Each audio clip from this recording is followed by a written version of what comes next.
ಸರ್ವರಿಗೂ ರಾಷ್ಟ್ರೀಯ ವಿಜ್ಞಾನ ದಿನಾಚರಣೆಯ ಶುಭಾಶಯಗಳು. ಸಿ.ವಿ. ರಾಮನ್ ಪರಿಣಾಮ ಕಂಡುಹಿಡಿದ 28 ಫೆಬ್ರವರಿ 1928 ಈ ದಿನವನ್ನು ರಾಷ್ಟ್ರೀಯ ವಿಜ್ಞಾನದ ದಿನ ಎಂಬ ಹೆಸರಿನಲ್ಲಿ ಆಚರಿಸಲಾಗುತ್ತದೆ. 1930 ಬೆಳಕಿನ ಚದುರುವಿಕೆಗಾಗಿ ರಾಮನ್ನರು ಭೌತಶಾಸ್ತ್ರದಲ್ಲಿ ನಡೆಸಿದ ಸಂಶೋಧನೆಗಾಗಿ ನೊಬೆಲ್ ಪಾರಿತೋಷಕ ದೊರೆತ ದಿನ. 1954ರಲ್ಲಿ ವಿಜ್ಞಾನದ ವಿಕಾಸಕ್ಕಾಗಿ ಭಾರತ ಸರ್ಕಾರವು ಅತ್ಯುನ್ನತ ಪ್ರಶಸ್ತಿ ಭಾರತ ರತ್ನ ಪ್ರಶಸ್ತಿ ನೀಡಿ ಗೌರವಿಸಿತು. ಸಿ.ವಿ. ರಾಮನ್ ಅವರ ಜನನ 7 ನವೆಂಬರ್ 1888 ಮದ್ರಾಸ್ ರಾಜ್ಯದ ಒಂದು ಸಣ್ಣ ಪಟ್ಟಣ ತಿರುಚನಾಪಳ್ಳಿಯಲ್ಲಿ ಆಯಿತು. ತಂದೆ ಚಂದ್ರಶೇಖರ್ ಅಯ್ಯರ್ ಅಧ್ಯಾಪಕರಾಗಿದ್ದರು.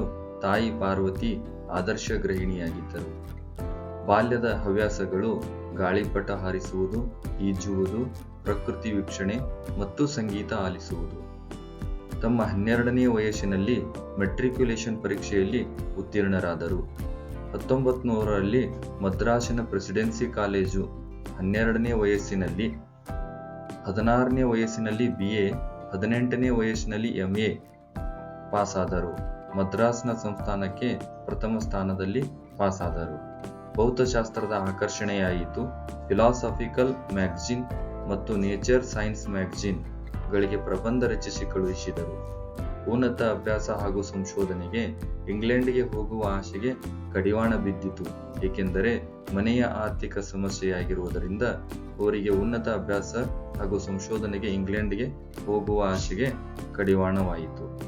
ಮೊದಲ ಕೆಲಸ ಬರ್ಮಾದ ರಾಜಧಾನಿಯಾದ ರಂಗೂವಿನಲ್ಲಿ. 19ರ ತರುಣ ತಂದೆ ತಾಯಿಯ ಇಚ್ಛೆಯಂತೆ ಬಾಲ್ಯ ವಿವಾಹ ಲೋಕಸುಂದರಿ ಎಂಬುವರ ಜೊತೆ ಬಾಲ್ಯ ವಿವಾಹ ಮಾಡಿಕೊಂಡರು. ಬರ್ಮಾದಲ್ಲಿನ ಘಟನೆ. ಸತ್ಯಶೀಲ ಸಮರ್ಥ ಆಫೀಸರ್.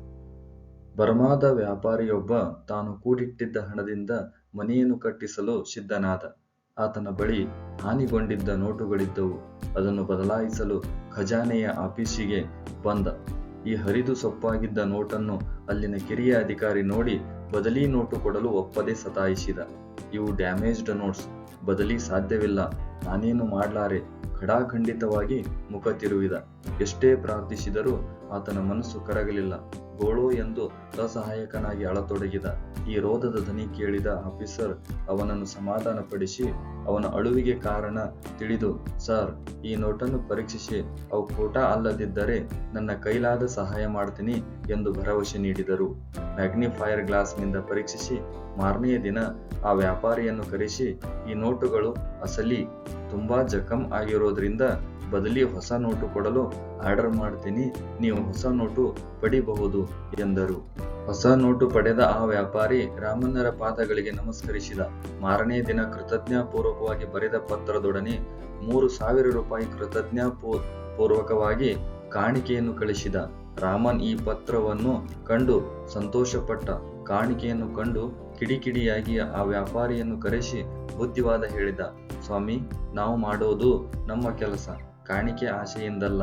ನಿಮ್ಮ ಸೇವೆ ಮಾಡೋಕೆ ಅವಕಾಶ ಕೊಡಿ.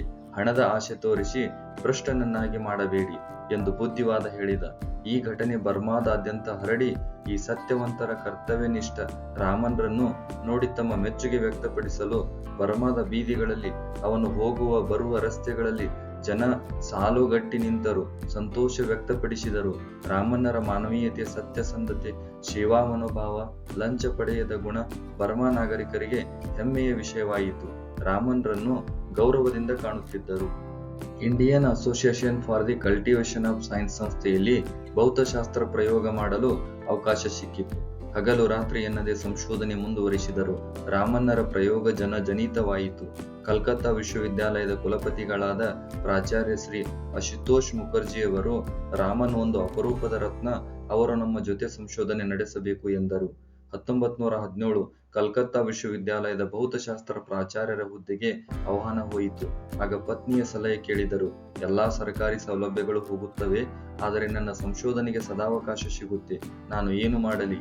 ಪತ್ನಿಯ ಉತ್ತರ, ನಿಮಗೆ ಯಾವುದು ಸರಿ ಅನಿಸುತ್ತೋ ಅದನ್ನು ಮಾಡಿ ಎಂದರು. ಈ ತ್ಯಾಗ ಹೆಮ್ಮೆ ಪಡುವಂಥದ್ದು. ರಾಮಣ್ಣರ ಈ ತ್ಯಾಗ ವಿಜ್ಞಾನದ ದೇವಾಲಯದಲ್ಲಿ ವಿದ್ಯಾರ್ಜನೆಗಾಗಿ ಬರುವ ತರುಣ ವಿಜ್ಞಾನಿಗಳಿಗೆ ಖಂಡಿತ ಸ್ಫೂರ್ತಿಯನ್ನು ಕೊಡುವ ದೀವಿಗೆ ಎಂದರು. ಕಲ್ಕತ್ತಾ ವಿಶ್ವವಿದ್ಯಾಲಯದಲ್ಲಿ ಅವರು ನೀಡುತ್ತಿದ್ದ ಉಪನ್ಯಾಸಗಳು ಯಾರೂ ತಪ್ಪಿಸಿಕೊಳ್ಳುತ್ತಿರಲಿಲ್ಲ. ಅವರ ವಿದ್ಯಾರ್ಥಿಗಳು ಇದೊಂದು ಪುಣ್ಯ, ಎಲ್ಲಾ ಅಧ್ಯಾಪಕರು ರಾಮಣ್ಣರಾದರೆ ಮನೆಯ ಚಿಂತೆ ಬಾರದು, ತರಗತಿಯ ಆಹ್ಲಾದದಾಯಿ ಎಂದು ಅಭಿಮಾನಪೂರ್ವಕವಾಗಿ ನುಡಿಯುತ್ತಿದ್ದರು.